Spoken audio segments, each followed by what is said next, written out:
Sam Vaughn with Sam Sports Report. Today's date is Wednesday, January 10th, 2023. You like my NAMI shirt? It's a national one, but we also have one in KC for Zoom every Tuesday. If you're have mental illness, you can come on with us and talk and share your week. In Florida, they in fact have a place where that's with NAMI where they have a whole center. You can get your food. It's brand new built. Brand new building. You get your food. You can go play basketball. You can go shoot. You can go to groups. You can go to music groups. You can go to art groups. You can go to TED groups. You can go to all kinds of stuff. They provide lunch. If you can't get your own lunch, they can provide it to you. They can provide clothing. You can donate clothing. I'm pretty sure you can donate a meal. You might want to check with that. But if you want to cook up a meal and you can donate that, there's all cool kinds of stuff. So if you have mental illness, I'd definitely check it out. And if you feel like you can donate to some of NAMI, I definitely check that out. Clothes and whatever.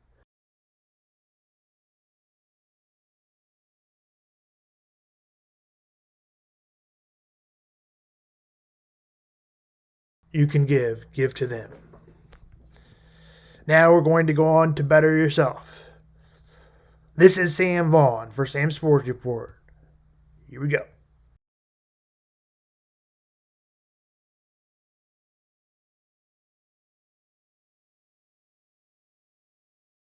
As a person that goes through a lot of mental health issues and illnesses, it is important to take it slowly.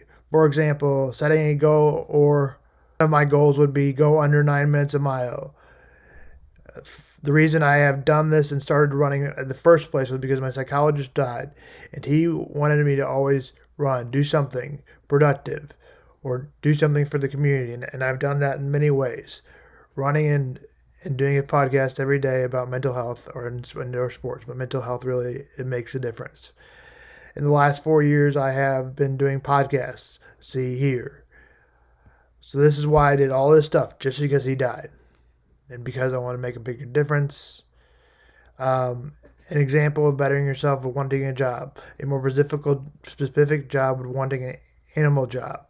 Here are some things you can better yourself on. They call it self-improvement here, which may be a better word than I use, but I like better myself. Let's define self-improvement. The definition of self-improvement is pretty self-explanatory. Self-improvement is one of the knowledge, stats or characters by one own's effort. It's quest of making ourselves better than in every fact of life. Self-improvement almost always starts with self-success and the ability to transformation. And if you're serious about transforming your life and improving your life, read these 2 articles. You can click. I'll upload the link. I'll put the link next to it. If you're serious about getting better, then first step is to know it's not black and white. Where you stand, your self-awareness before you can achieve your self improvements.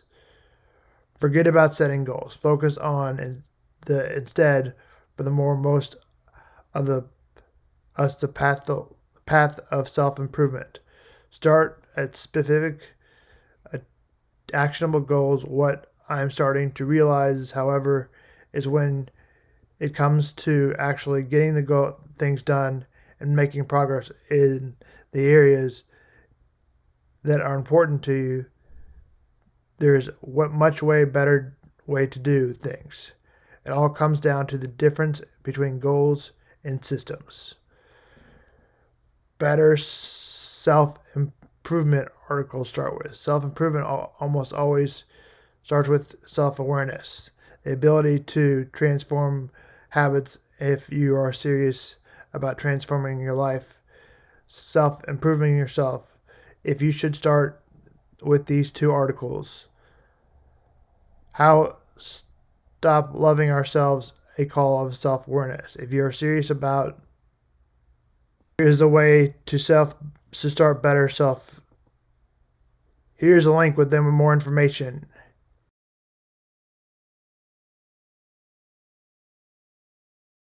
Mizzou got down by 14 at one point, but yet got it down to 5 again, but had another scoring drought. Missouri's had too many scoring droughts of the season. A difference between an NIT team or a non-NIT team and NCAA bubble team.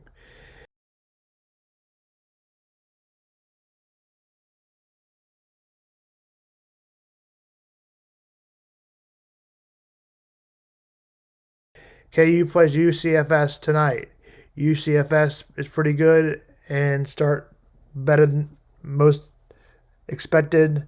9-4 players to watch out for: Hunter Dickerson and 18 points a game. Game time is at 7 o'clock.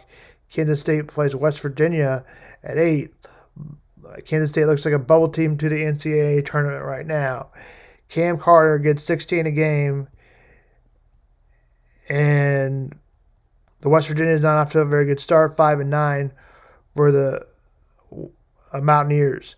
Quinn Slazik gets 15 a game, and the Cats are 1-0. The Cats are favored by on the road by 2.5.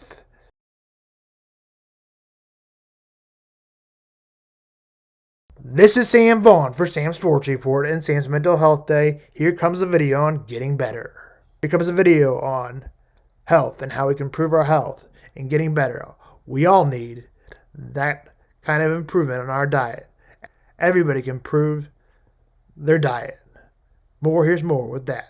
Personal development is a lifelong process, but it doesn't have to take you more than a few minutes to start improving yourself. If you're familiar with the 2-minute rule, you know that any big goal can be broken down into smaller tasks. Some of these small tasks take less than 2 minutes to accomplish, but they are likely to get you moving towards your larger goals and ambitions. Just take 2 minutes out of your day, after you watch this video of course, to complete one of these tasks to improve your overall well-being. Number 1 is pretty simple. It's drink more water. A glass of water may seem like the smallest of baby steps towards self-improvement, but it's still a step forward. We often neglect the recommendation to drink 8 glasses of water each day. Your body needs water to maintain bodily functions and keep you healthy. Also, dehydration may cause headaches, fatigue, or problems with your skin, and a lot of people are actually dehydrated and they just don't know it. So drinking 8 glasses a day isn't easy if you're not thinking about it. So don't be afraid to congratulate yourself when you've actually achieved 8 glasses a day. I personally keep a full glass of water near my desk at all time, and I'll drink like crazy all day. I drink a bunch of water. The secret is to keep the glass of water full, and you also have to use a pretty large glass of water. It's a psychological trick called the availability bias that makes your brain think, hey, there's a bunch of water there, we should drink some water. A downside of this is that you have to go to the bathroom quite a bit more, but it really makes a substantial difference on your productivity and your energy levels. Number 2 is to eat whole foods. As a general rule, the fewer the ingredients, the more nourishing the food. If you want to have more energy and feel better throughout the day, swap out some processed meals for whole foods. You can enjoy things like fruits, vegetables, eggs, and nuts, just things that you can actually pronounce. Cut down on chemicals, dyes, and other ingredients that you can't pronounce. I suggest taking a look at your next meal. How many ingredients can you actually identify? If you don't know what you're eating, you're more likely to ingest something that will make you feel sluggish and unproductive throughout the day. I know, this is like one of the most basic, but you can really improve how you feel just by making small changes in what you eat. So let's move on to number 3. Practice daily gratitude. I know you guys hear this from me a lot, but positivity and gratitude really help to melt away your stress. Even when you feel that you're down, an attitude of gratitude can show you the light and keep you from feeling that you've hit the bottom. With a clear and grateful mind, you will be more likely to move forward. It's been proven time and time again that people that are primed with gratitude are more likely to reach their goals. For some people, gratitude is a difficult thing, but something you can start doing is keeping a small journal next to your bed whenever you go to sleep. And right before you go to bed, write down everything on a single page that you were grateful for that day. As the nights pass, you'll soon have an entire notebook filled up with gratitude. Once you learn the power of the law of attraction, something I talk about in other videos, and the neuroscience of the reticular activating system, something I talk about in psychology of beliefs, you will start to understand how truly important having a positive and grateful mind is for becoming successful. It's actually crazy how many research studies can hold this down. Number